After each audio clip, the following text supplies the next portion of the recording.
જીએસટીના આ 5 મહત્વના રૂલ્સ જો તમે નથી જાણતા તો ભવિષ્યમાં તમારા બિઝનેસમાં મોટા પ્રોબ્લેમ આવી શકે છે. આજે પણ ઘણા વેપારી મિત્રો જીએસટીની બેઝિક લિમિટ અંગે કન્ફ્યુઝ રહે છે.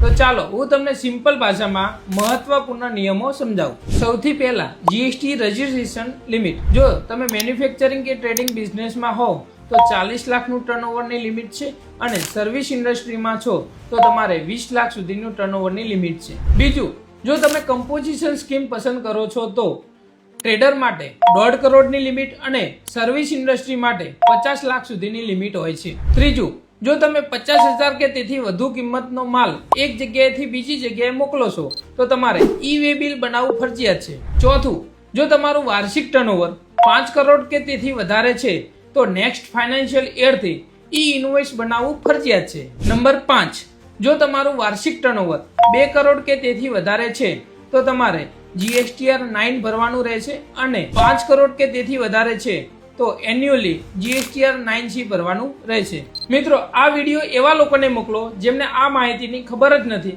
અને આવા જ વધુ યુઝફુલ વિડીયો જોવા માટે અમારા પેજને ફોલો કરો.